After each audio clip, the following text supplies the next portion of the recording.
Hello guys, आज चाहिँ हाम्रो नेपाली नयाँ वर्ष हैन। सबैजनालाई नयाँ वर्षको धेरै धेरै शुभकामना है।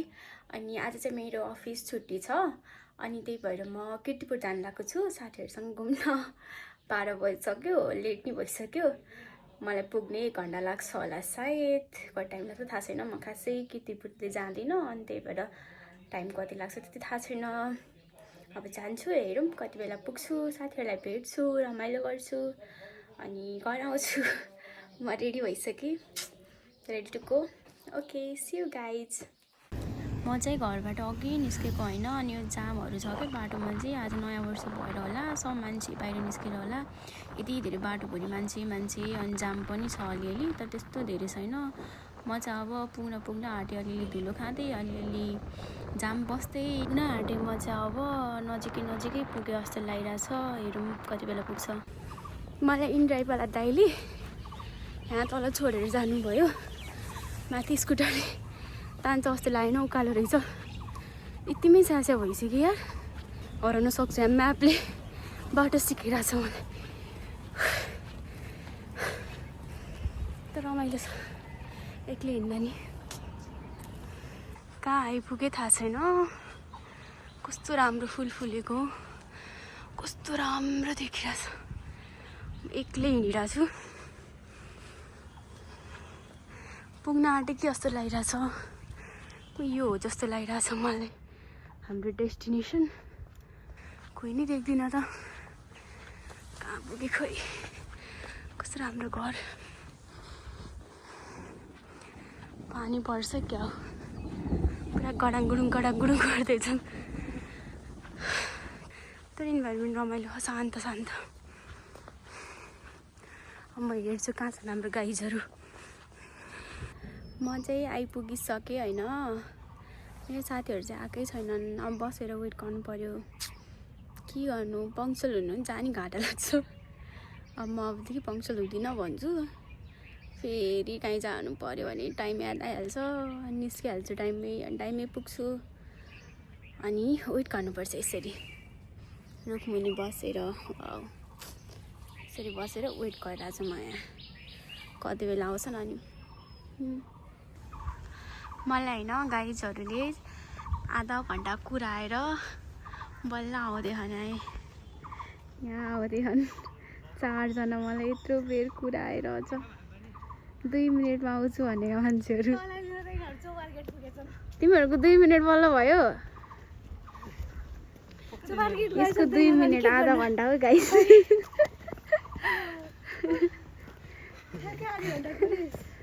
अनि हाम्रो अब यहाँ आर्मी भन्ने हन् मान्छेहरू ड्रेस लगाएर।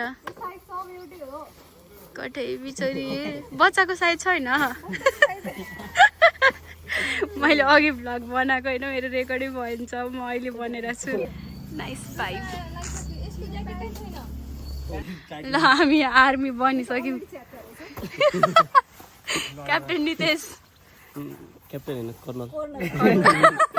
क्याप्टेन बनाइदियो क्या। तिमी के हो? म पनि क्याप्टेन हो, कमान्डर इन चिफ। तिमी के हो? लुटेनेन्ट। सबजना क्याप्टेन छ यहाँ। सब मेम्बर हो। उहाँ लागु लागि चाहिँ अझै बनेर भ्याएको छैन। म चाहिँ एग्रिकल्चर अफिसर हुन चाहिँ तर आर्मीको मनी भइसक्यो। हामी के बनिरहेको यार यस्तो इन्स्ट्रक्सन दिइरहनु भयो तर हामीलाई केही बुझ्या छैन। मैले त गोली नि खाइसकेँ खुट्टामा, क्या तोरो लाग्दो रहेछ।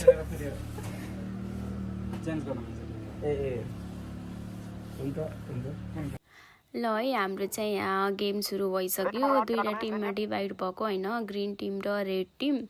रेड टिममा चाहिँ निकिता र भाइ छन्, अनि त्यसपछि ग्रिन टिममा चाहिँ म छु अभियसली, अनि भाइ र बहिनी छन्। मलाई चाहिँ खासै त्यति धेरै के भन्छन् त्यसलाई जमेन यो वाला गेम चाहिँ। अलिकति टायरिङ लाग्यो मलाई चाहिँ हैन। म यस्तो कुरामा चाहिँ अलिकति एक्टिभ छैन, अनि त्यही भएर मलाई चाहिँ अलिकति डिफिकल्ट लाग्यो। अनि त्यही भएर म खासै खेल्दा नि खेलिनँ हैन। अनि तर नि हाम्रो ग्रिन टिमले चाहिँ जित्यो हैन। आयुषा बहिनीले लिड गर्यो, अनि त्यसपछि नितेश भाइले उसलाई सपोर्ट गर्यो। म चाहिँ पछाडि खेला जस्तो मात्रै गरेँ हैन। नट प्रपरली टाइपले खेलिनँ मैले, ओन्ली पार्टिसिपेट मात्रै गरेँ। अलिकति डिफिकल्ट लाग्यो मलाई चाहिँ, not my type of game जस्तो भयो। तर रमाइलो हुँदो रहेछ। हामीले जित्यौँ, ग्रिन टिमले जित्यौँ। अनि हामी चाहिँ थोरैजना थियो होइन, अनि त्यही भएर त्यो रमाइलो भयो त्यही नि। तर अलि धेरैजना भएपछि चाहिँ अझै रमाइलो हुन्थ्यो जस्तो लाग्यो होइन। हजुरहरूलाई नि यस्तो टाइपको एक्टिभिटी मनपर्छ भने अभियसली ट्राई गर्न सकिन्छ, तर मलाई चाहिँ ठिकै लाग्यो। नयाँ एक्सपिरियन्स भयो, ठिकै हो, तर मलाई चाहिँ त्यस्तो वाउ टाइप चाहिँ लागेन। मेरो साथीहरूलाई चाहिँ मन पर्यो, उनीहरू चाहिँ एकदम रमाएर खेल्यो। अनि हजुरहरूलाई पनि जानु मन लाग्यो भने जाँदा हुन्छ, तर थोरैजना भएर नजानु, 6-7जना भएर जानु, अनि रमाइलो हुन्छ जस्तो लाग्यो मलाई चाहिँ। त्यही हो, खेलिरहेछौँ। अनि दाइलाई चाहिँ भिडियो बनाउनु दिएको, दाइले भिडियो बनाइदिनु भएछ। ठिकै छ भिडियो, राम्रै छ, मेमोरी हो, मेमोरी क्रिएट भयो न्यु इयरको दिनमा साथीहरूसँग। त्यही हो, रमाइलो गर्नुपर्छ कहिलेकाहीँ। ल हाम्रो खेलेर सकियो, अब चाहिँ गाइजहरू माथि आउनु थाल्यो। खै के पो गर्दैछन् त्यहाँ यताउता गरेर। सक्यो जे होस् अहिलेलाई, हाम्रो सक्यो खेलेर। मलाई चाहिँ नट माई टाइप हामी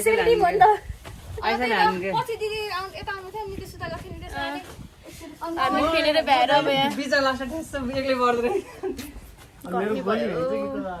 ल हामी खेलेर भ्याएर निस्किन आँटेको। ऊ चाहिँ घाइते भएछ, पुरै नाकको डाँडी भाँचिने गरी गोली उसको यहाँ लागिरह रातो भइरह। ऊ चाहिँ अब घरै जान आँट्यो, उसको पठाउ आउनु थालेछ। म चाहिँ निकिताकोमा गएर अलिकति पाहुना बनेर जान्छ। ऊ चाहिँ भोलि भाइ भएछ अरे, सरले के भएको भन्यो भने घरै लिन्छ भएको भने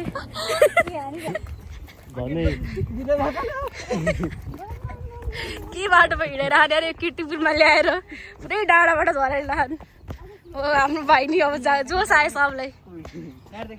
हाम्रो ब्याटल फिल्ड हामी यहाँबाट निस्केको अहिले बाँचेर घाइते भइरहेको छु। यहाँ एकजना घाइते गइसकिन्। कहाँ हो र तिमीहरूको रुम? अनि यहाँबाट किन झरेर त होइन भनेपछि ए उता जानुपर्छ अरे। म फर्स्ट टाइम जाँदै यिनीहरूको रुममा, पर पर्सन एउटा डिस खुवाउने भनेको के खुवाउँछ थाहा छैन।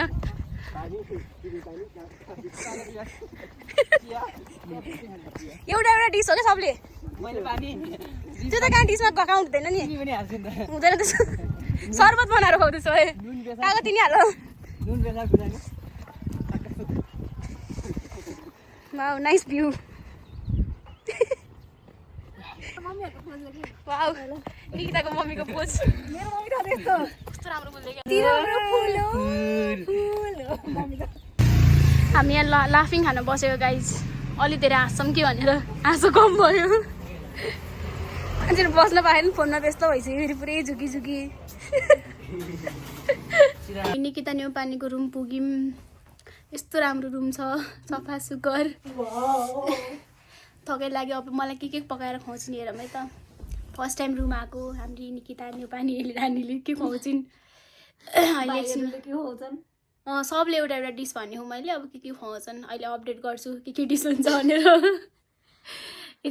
यसरी सुतिन्, यसरी सुतेर मलाई खै के खुवाउँछिन्।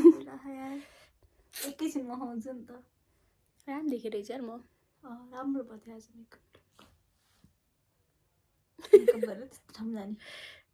एउटा एउटा डिसमा यो चाहिँ प्रिन्स भाइको चिया, यो चाहिँ निकिता न्यौपानेको चौचौ साँधेको।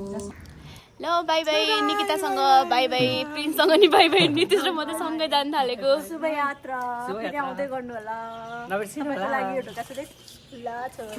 बन्द थियो भर्खर। By by. मेटाफोरिकल कुरा बुझ न। ल बाई बाई बाई। यत्रो बेर वेट गरेर बल्ल बल्ल गाडी आयो। यस्तो प्याक होला धन, मैले चाहिँ अगाडिको सिट पाइरहेको छु अनि बाहिरको भ्यू इन्जोय नि गर्न पाइरहेको छु, घर गइरहेको छु। फाइनल्ली म रुम पुगेँ। हिँडेको 2 घन्टापछि यति प्याक गाडी थियो, माइ गड। धन्न मैले चाहिँ सिट पाएँ, बसेरै आउनु पाएँ। अनि बल्ल बल्ल पुगेँ 2 घन्टा लाएर। लास्ट थकाइ लागिरहेछ। टायरिङ डे बट रमाइलो डे। हेर्दै टायर्ड देखिरहेको छ होइन। ठिकै छ, थकाइ लाग्यो नि, रमाइलो भयो। साथीहरूलाई भेट्नु पाइयो, भाइ बहिनीहरूलाई भेट्न पाइयो धेरै पछि।